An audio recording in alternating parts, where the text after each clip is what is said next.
Hey y'all, so it's your girl Miss Ray, and I'm back to give you another message on how to build and how to grow your business, even if you are an independent contractor. Okay, so today that's exactly what I'm going to be talking about is independent contractors and what to do when you are just starting out in business. And I mean just starting out, like when you get an idea or you want to go do something. I don't care if you want to go cut grass for a living. I don't care if you want to go pick up groceries for other people, DoorDash, Instacart, Lyft, whatever it is that you want to do as an independent contractor. I want you to listen to these tools. They are going to be very much needed through your process. And I'm going to give you step by step of what to do before you even start doing the work and getting paid. Okay? So, the first thing that you want to do in your business, okay, create an email address. Well, first we're going to think of a name. Even if you want to use your personal name and just get an EIN number for that name, think of a name that you want to do your services under. I like to tell people, because I've been in so many different businesses, I like to tell people to create a name that's going to stick with you no matter what you do, no matter where you go, especially if you're getting into a multi-level marketing position. Why? Or if you're just doing general independent contractor work, because you may be doing something such as DoorDash today or Instacart tomorrow, and then you may move on to mystery shopping, or you may go over to a MLM company or whatever sort. I do not suggest using your personal social security number. I do not. This is why I'm saying set yourself up now in the beginning to become an independent contractor, like in real life, not just under your social. Yes, you can do it under your social, but the best thing to do is separate yourself so that you are a real entity. And then if you want to go back down the line and get some money, it's already set up. It's already done. You already got the bank accounts and things like that. So anyway, I don't want to go ahead of myself. I'm going to tell you the very first thing you do: set up the name. What name do you want? And you don't have to register the name that you have, using your name more so than anything. Unless you get a actual corporation, then you got to go set that up with the state. But if you're using just your name and you want to obtain an EIN number for your independent business, the second thing you do is, after you've created your email address, is go apply for your EIN number. And you can go to irs.gov and obtain your EIN number from them. I really can't go through and tell you what the questions is or how to fill that out, but it should be self-explanatory based on what you're trying to do. If you're trying to be an independent contractor or S Corp or whatever it is, you have to make that decision yourself. But that would be number 2, getting that EIN number once you get the email address. And the reason I tell you to get the email address first is because everything that you apply for and everything you do will always require for you to set up an account or provide an email. So that's why after you come up with the name, after you do the email address, then you go ahead and you do everything else. Once you get that squared away, then you can start applying to the companies that you wish to work for or begin to do the work and go from there. But setting it up, those are in order how you should do it. Think of a name or use your name. Create the email address that you want that's associated with that. Then you can go ahead and get the EIN number. After that, you would want to create a separate page for your new independent contractor business, whether it be Facebook, Instagram, Twitter, YouTube, whatever it is that you or whatever platform you be using to market your business on. you want to set up those accounts. It's all going under that email address. That way you can have everything in one place. It's not being associated with your personal email address. You don't have to change it down the line. You are setting yourself up for success right now, today. Okay? After you set up all of your social media accounts online, then you will want to start putting some type of content or some form of information out there on your page just to get it started. Okay? And then you will want to organize yourself. So you have to determine what days you'll be working in your business and then what days you'll be working on your business. There's a difference. When you're working in your business, that means you are doing the actual labor of the task that you signed up for. When you're working on your business, you are handling the books. You are keeping yourself organized. You are doing the accounting paperwork. You are doing such intricate pieces to help you grow, whether it's finding more clients or whatever it is. You are growing the business when you work on the business. But when you work in the business, you are actually going out there and doing the labor, whatever it is that you're doing, whether you're doing it from home or you're doing it from in the field every day.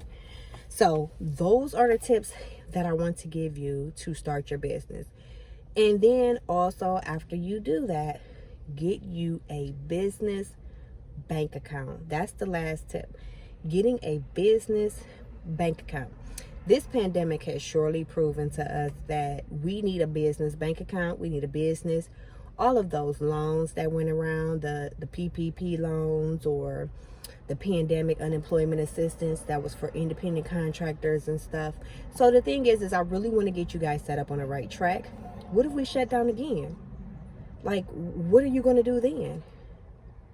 Be prepared now so that you can capitalize on that area and you don't have to wait to see if something else happens, you know.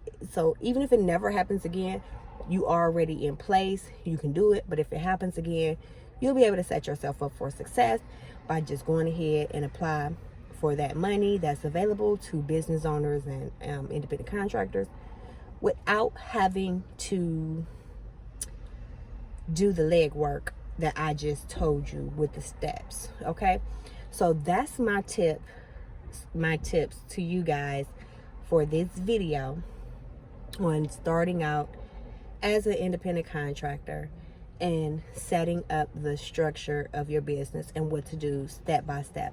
And trust you me, I get this all the time. Okay, all these questions. So I felt there was a need to make a video about it. Excuse me.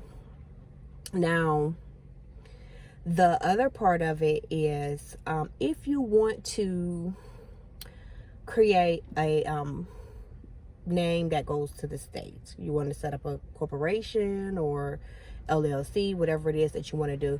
I will say this, I won't go into it too much because I'm not a attorney that can tell you what to apply for.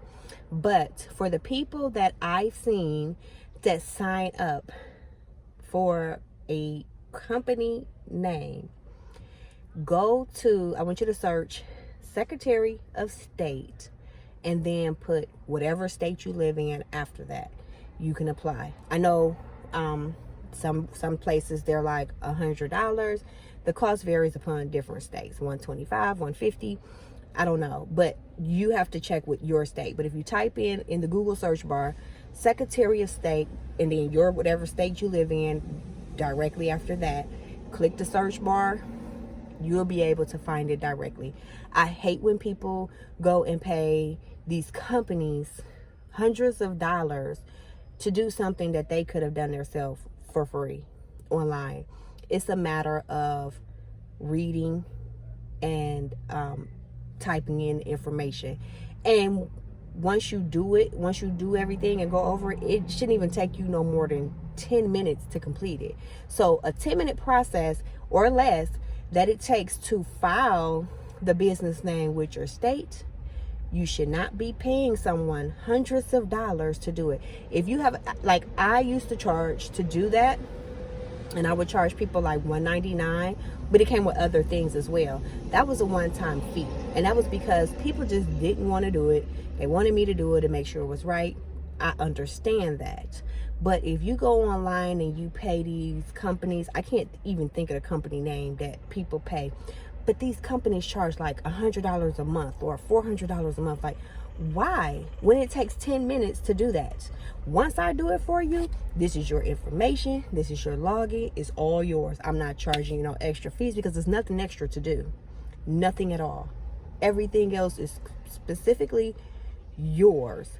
Is for you. You probably would never even visit that site again unless you make another company name and you want to keep it all under the same umbrella type thing. I mean, but I wouldn't pay these companies that are out here advertising that they charge you $4.99 or $400 or monthly prices just to do something for 10 minutes. Learn how to do it yourself, guys. It's simple. Applications are really simple.